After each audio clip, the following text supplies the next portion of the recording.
All right, let's go over adding rational expressions that have a common denominator. So first of all, recall from adding fractions with a common denominator that are from arithmetic, if you had 3/11ths plus 2/11ths.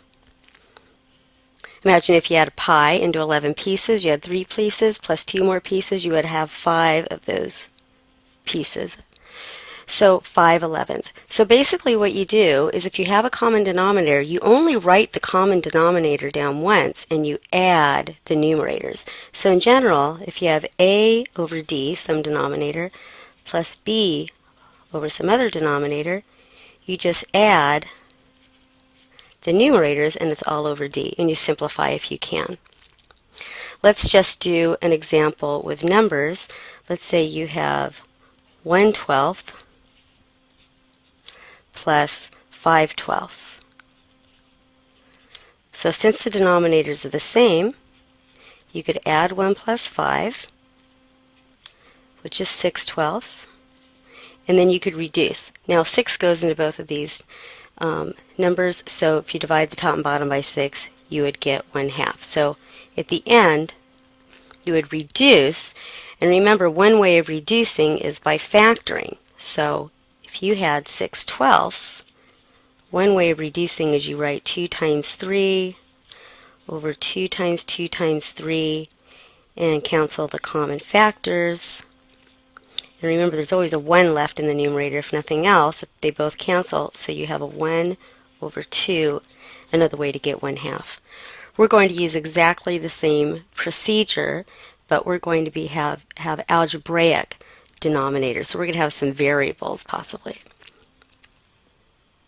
Here are a couple of examples. In the first one, I have a common denominator of 2x squared. Remember, we do not add the denominators.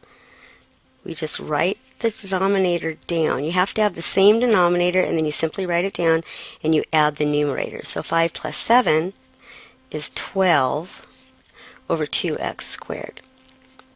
Now you have to see if you can cancel, and 2 goes into 12, so we're going to have a 6 up at the top. So our final answer here is going to be 6 over x squared. Okay, let's look at this next one. I have a common denominator, so it's all going to be over x squared minus 4. So we take the numerators and add them. So we have 2x minus 3 plus x plus 5. Alright, so what does that give me? If I add like terms in the numerator, I have 3x plus 2 over x squared minus 4. Now the question is, can this be reduced? Keep in mind you may not cancel the 2 and the 4 because these are full factors, and so if you can factor, you do that. Well, the top 3x plus 2, you can't factor that because there's no common factor. It's not a difference of 2 squares, but the denominator can be factored. And so now you look and see, are there any common factors that you can cancel? And the answer is no. So you could leave your answer either way. I would usually take off the parentheses here in the first one. So this is a perfectly acceptable answer. Or you can write it this other way if you want to factor it and leave it. That's really up to the teacher whether they want you to leave it, the numerator and denominator simplified or in factored form, or either way. Here's another example. The denominators are the same. So I can write it all over the same denominator, 2x squared minus 5x minus 12, and then add the numerators. So I have x plus 1 plus x plus 2. So this gives me 2x plus 3 in the numerator, and the denominator is 2x squared minus 5x minus 12. Again, you may not cancel the 2's, you can't cancel the x's, you can only reduce, cancel if the numerators and denominators are factored and there's a common factor you can cancel. So I need to see if I can factor to see if anything cancels. Well, 2x plus 3 can't be factored, so I'm going to leave that as 2x plus 3. And what about the denominator? Well, you can do this on scratch paper. There's so many different ways for factoring the trinomials here, the quadratic trinomials. So you might try that on your scratch paper. Here's what I'm going to do. I'm going to guess, well, heck, maybe 2x plus 3 is a common factor.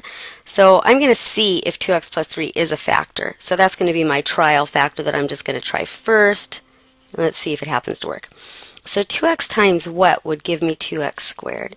X. And 3 times what will give me negative 12 minus 4. And let's see if that is the correct factorization. Doing the FOIL method, I have 2x squared minus 8x and plus 3x. Nice. Gives me negative 5x and minus 12. So if you think like the person who wrote the book, you might try 2x plus 3 as a factor. Now, if you try 2x plus 3 and it doesn't work, think about this. Then however it factors, you're not going to be able to cancel it with that 2x plus 3 anyway. So it's a good idea to try that first, and then you know it's not going to cancel anyway, even if it factors some other way. So here we go. We're going to cancel the 2x plus 3's because it's a common factor. So my final answer here is 1. Remember, there's always a 1 when you cancel everything in the numerator. Don't forget there's a 1 there in the numerator. 1 over x minus 4.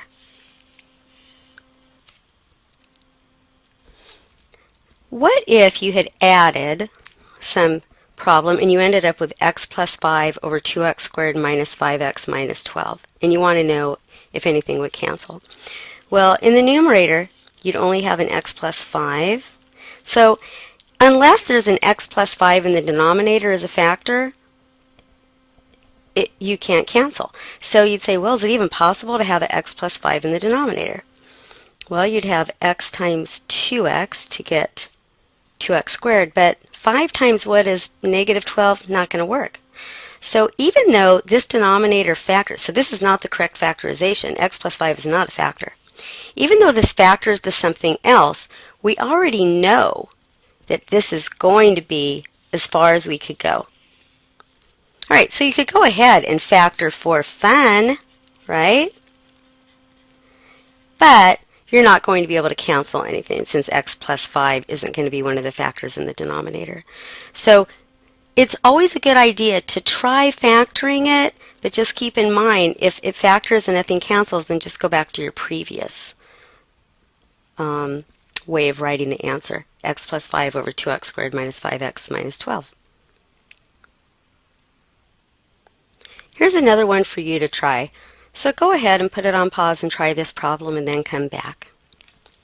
Okay, we have a common denominator of y plus 2. So I'm just going to write the y plus 2 down once and add the numerators. Resist the temptation. You may not cancel the 2 and the 16 here or over here, or the 2 and the 8. Can't cancel the y's. Remember, only if it's factored can you cancel. I can't stress that enough. Now, we want to see if we could factor the numerator and denominator to see if there's a common factor. Well, from 8y plus 16, there's a common factor of 8. So we could pull out a y plus 2. And y plus 2, you can't factor any further, so that's a y plus 2. So I can just cancel the y plus 2's. Now, even though there's a 1 in the denominator, 8 over 1 is going to be the same thing as 8. You want to leave your answer as simplified as possible, and 8 over 1 is the same thing as 8. So the answer to this problem would be 8. Here's one last example for you to try. Put it on pause, try it, and then come and see how you did on it. Okay, we've got a common denominator, so we just write the denominator down once. That's the denominator. And we add the numerators. So we have 3x minus 1 plus 7 minus 2x. All right, so that gives, well, adding like terms, we have a 3x and a minus 2x, that's x. And a negative 1 plus 7 is plus 6 over x squared plus 5x minus 6. Okay, now we need to see if I'm going to be able to factor that denominator and get this x plus 6 to cancel. I'm going to guess that's one of the factors. Remember, this is a guess. If it doesn't work, it's not. So we have x to get x squared, and we're going to have a minus 1. Yes, it works. That is the correct factorization. So the x plus 6's cancel, and the answer is 1 over x minus 1. Okay, the next video goes over how to subtract when you have a common denominator. Have fun.